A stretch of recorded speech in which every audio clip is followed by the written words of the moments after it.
breaking barriers and bridging the gaps between patients and doctors. Welcome to Brainstorming with the Docs and your co-hosts, Dr. Glenn Harrison and Dr. Kolby Condos. Well, hello, everybody. I'm Dr. Glenn Harrison, and welcome to this episode of Brainstorming with the Docs. So I'm really excited about this episode because my co-host here, Dr. Kolby. Howdy. How's it going, buddy? Doing great. I really like this episode, like one we did previously, about learning about cases that we work with. Trying to, as you said, is bridging the gaps between patients and doctors. And I think this is a great interview with one of your past patients that you did. So give us a little bit of introduction about the case and before we get into the interview.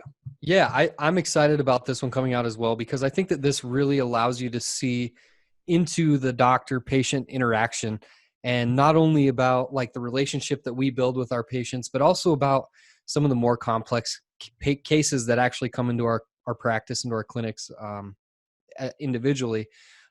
This particular patient has a history of a couple of traumatic brain injuries.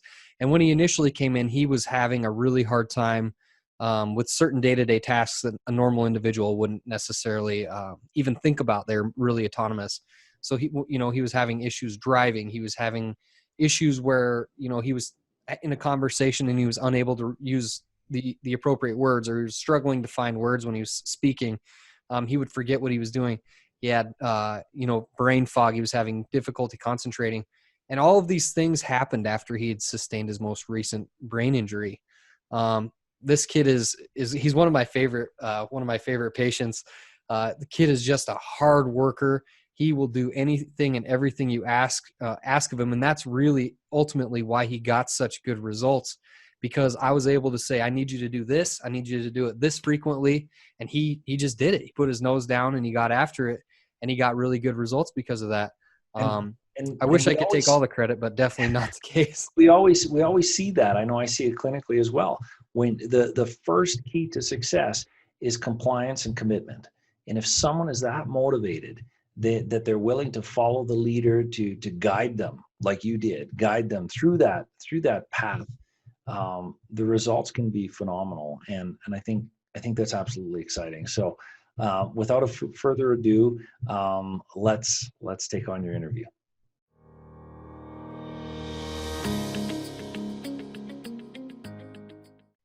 Hello, everyone, and welcome to this week's episode of Brainstorming with the Doctors. Dr. Harrison isn't with me right now. We're going to break this down a little later, but I'm Dr. Kolby Condos. We have a special guest today. He's one of my patients and one of my favorite patients. His name's Grant Bolte from Marcel, Minnesota. Why don't you tell everyone about yourself, Grant? Hey, everybody. I'm 19 years old. I'll be 20 in October. I play junior hockey. Been playing junior hockey ever since I was about 14 and left home to go travel the world and go play hockey. Right now, I just finished up my last season in Chippewa Falls, Wisconsin. And other than that, in the summertime, I'm just training and working. So. Right on. And you're working for your dad right now, right? Your parents own a super, super nice resort in Marcel. It's what's it called? Cedar Point Resort? Yep, Cedar Point Resort. Work here. We took it over 2 years ago. So it's kind of been a little bit of a change for our family, but no, it's been great. We're getting the place cleaned up and looking really nice. And yeah, I follow you guys on Facebook, and it looks like you guys are making like some pretty big improvements. And you guys have got that huge cabin that I don't even know how many people can you squeeze in there, but it's huge and it looks beautiful. Yeah. We've got two technically houses that we run all year, and then we've got about 11 cabins on grounds, and then we also have a campground. So we've made some pretty big changes with just keeping the place up to date, changing the structure of the resort, making it look really nice and comfortable. And nice. Yeah. Well, what I'm going to do, because I don't know if our listeners might be interested in vacationing in northern Minnesota, I'm going to get the contact info for your guys' resort, and I'll put it in the link in the description. So if you guys are interested in coming up and staying in at Cedar Point, they have great fishing. They got beautiful facilities. So yeah, I'll put a link to your guys' webpage and your Facebook page in the description. So if you guys are interested at all in doing that, then you guys can have access to that. But one of the main reasons that when Dr. Glenn and I started this, we're trying to bridge gaps between healthcare providers and patients, and whether that's insurance or specific conditions. And yours is like a really fun case for me because we got really good results. So I'm just going to like let you go and tell the whole story, and then I'll just kind of ask you some questions intermittently throughout the whole thing. Why don't you tell them a little bit about how we became acquainted with one another? Yeah. So I was playing my season in Chippewa Falls, Wisconsin, and I'm a goalie. So I stop the puck, and there's a lot of contact in that position. And just a regular game I was playing, and this guy decided to drive the net harder than usual, and took his knee to my head, and I was out for the count for the day. Really don't remember too much, but as the day went on, I noticed I don't feel right. I'm not, my head's not right. I'm not focused. I just can't really get a sense of things. And so I went to the local doctor or the procedures there, and they diagnosed me with a concussion. This is my first concussion, so I kind of knew what was going on and what was happening. So I decided, I'm gonna head back home, and I know there's a really good doctor up there that can help me and see what we can do. So I reached out to Dr. Kolby, and we right away just got right into the things. I mean, I was in there within like a day when I came up, and we started running through my symptoms and what was going on. And we did, I don't know how many tests and different things to see really how bad my head was. And I mean, I told Dr. Kolby everything that I was going on, and we're just able to go from there. And it was how long? About 2 weeks, 3 weeks? I think we saw you pretty frequently over 2 weeks. Yeah. Mm-hmm. Yeah. So, yeah, I mean, I was struggling with balance, vision, comprehension, even speech. It wasn't good. It wasn't fun. And I was actually really scared that this might be the final blow that gets me off the skates. I have to hang them up after that. But no, it was amazing how we worked through it.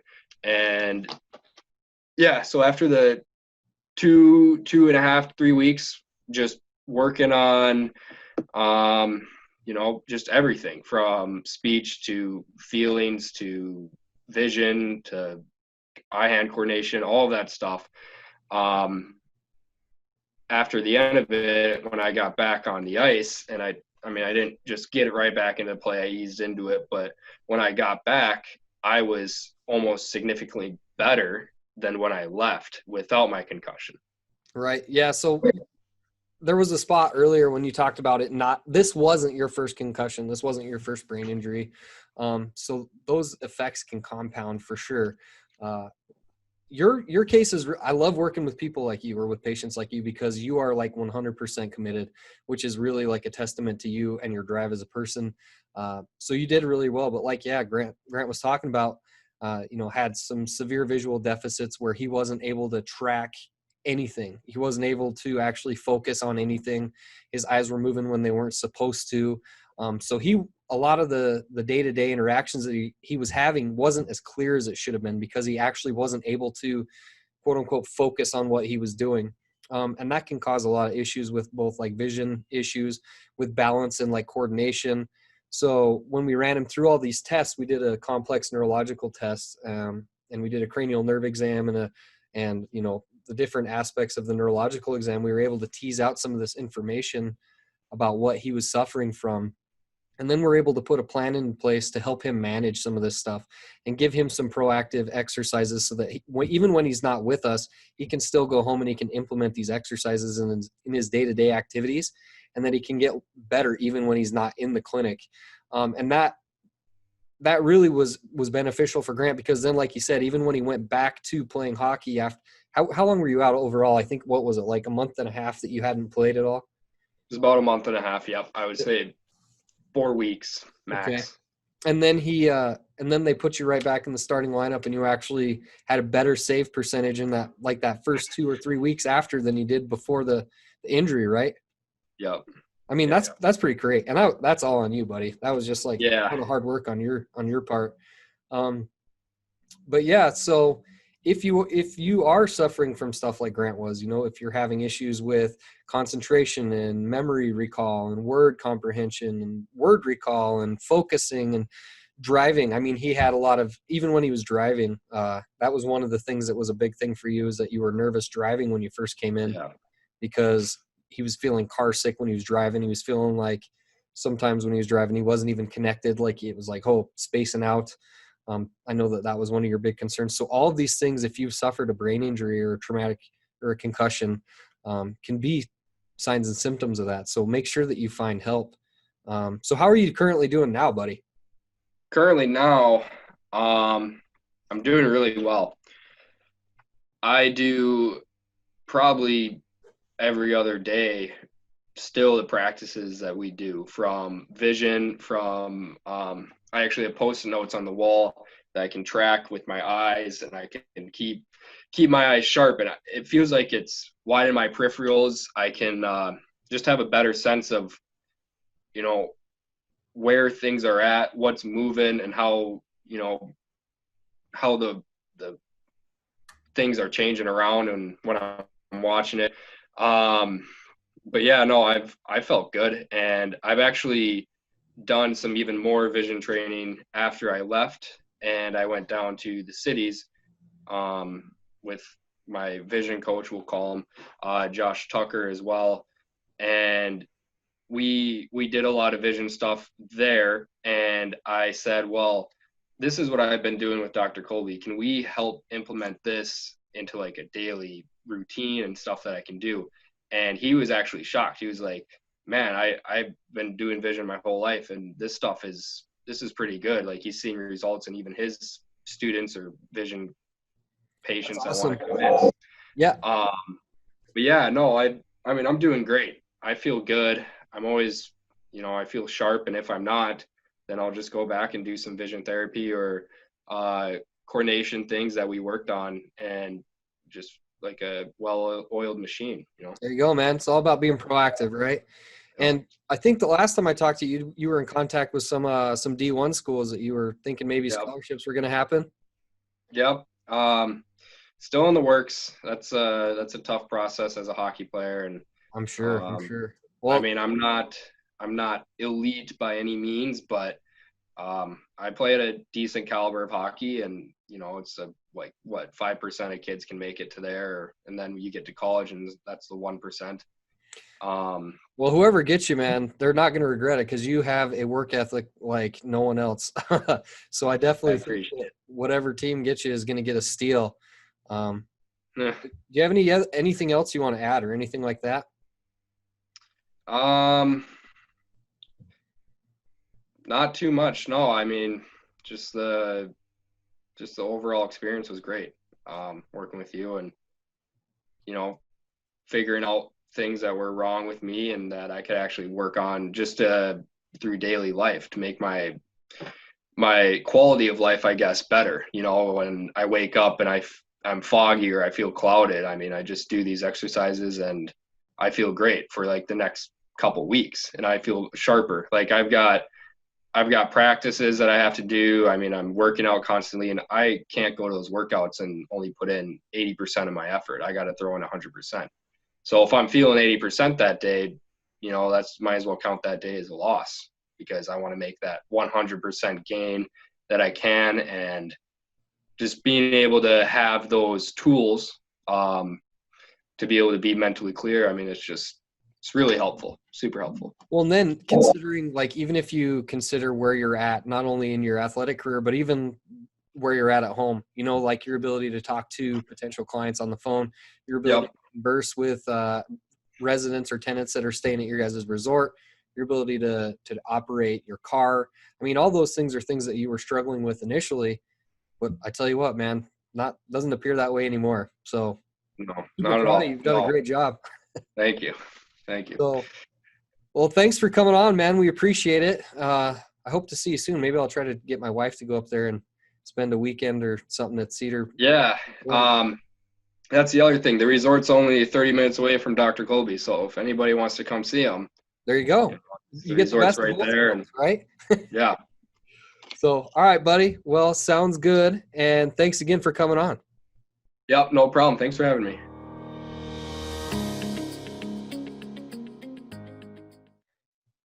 How was that? I tell you what, man, that kid, he's super articulate. He's super driven. He's got a bright future ahead of him, man. I love that kid. Oh, he does. He does. And talking about the tools that he used that you gave him, so he can show up for practice or for training at 100%. So he's thinking about the big game here and what it takes.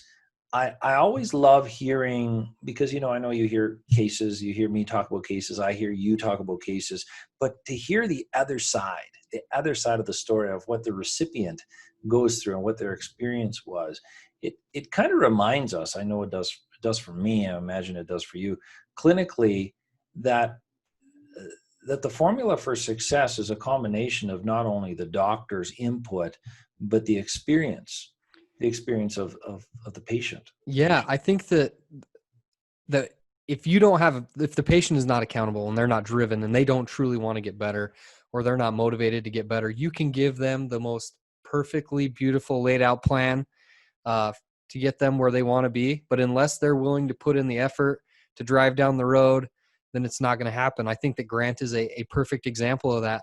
Grant is a great example of that, because I was able to say, this is what you need. This is what you have going on. This is how we are going to try to address that. And this is how we're going to go forward within the management plan. And this is how we are going to go forward within your day-to-day activities. And then I just said, and this is how you're going to do it. This is what you're going to look for. Go do it. And then he went and did it. And he got incrementally better every time he came in. So it is a lot easier to get these profound changes that we see in some of our cases when the person is committed, they're 100% all in, and they're completely accountable for their own care. Because you and I both know that you can lead a horse to water, but you can't make them drink. You know what I mean? It's that old analogy, but it is completely accurate, especially when it has to deal with people's health. Of course. And then people who are motivated to do it, and everybody has their different motivator, right? Some people, I work with moms that they just wanted the energy and the strength to be able to pick up their children and play with their children. That is the motivator. I've worked with dads that they have their own motivator, whether it's children or career or whatever. And then you're working with athletes that their motivator is it wasn't just his hockey, it was affecting everything, like his driving and so many more things that you guys discussed. So he's a highly motivated, highly driven individual. And I guess if anybody's watching this, results can happen when we really identify the why we would want to get better, because it does take a little bit of grit, at least a little. Yeah, it takes work. It takes work, but it's possible, and finding someone that can help you is a good step, but it's not the only step. Exactly. Yeah. So does he still come in from time to time, or is he on his own, or how does that look for somebody watching this? What that's in your area, sure, that would be seeking out your care. I know we talked about functional neurology and concussions in previous podcasts, if they're not released yet, but what is his kind of case looking like, if you could even predict? Sure. So initially we saw him frequently, right? Because there's a couple of different ways of building neuroplasticity, and you want to build the appropriate and what we would call positive neuroplasticity, right? We want to build pathways and tracks that are leading us towards a goal. So we call that positive neuroplasticity. And that's frequency, intensity, and duration. So, it's the whole, you want to build big muscles, you're going to go to the gym. Well, are you going to go every day? Are you going to go once a month and lift 800 pounds? Or are you going to go and, lift for 15 hours? Going to the gym a couple times a week is probably a little bit more efficient, more effective than trying to go and curl 800 pounds. It's the same thing with building, neuroplasticity. So we did see him pretty frequently initially, where we would see him a couple times a week. There was a point where we even saw him a couple times per day for a little bit. But now I haven't seen him in probably, it's been several months, like 3-4 months, probably a little bit more even. And I do keep in contact with him through email every once in a while, but he will come in every once in a while for just a tune up to see where he's at, because he does want to stay at the top of his game. And he wants to, I mean, the kid's competitive. I love it. He's going to take that far in life, whether that's in hockey or out. He's just got a really competitive spirit. So he wants to be at the top of his game, whether that's, running his parents' resort or being the starting goalie for his hockey club. So he does come in occasionally, and we work with him still. And we still work with him that way and do some neural rehab and stuff like that with him. But yeah, I mean, I don't see him that frequently. Yeah. He does a lot of it on his own.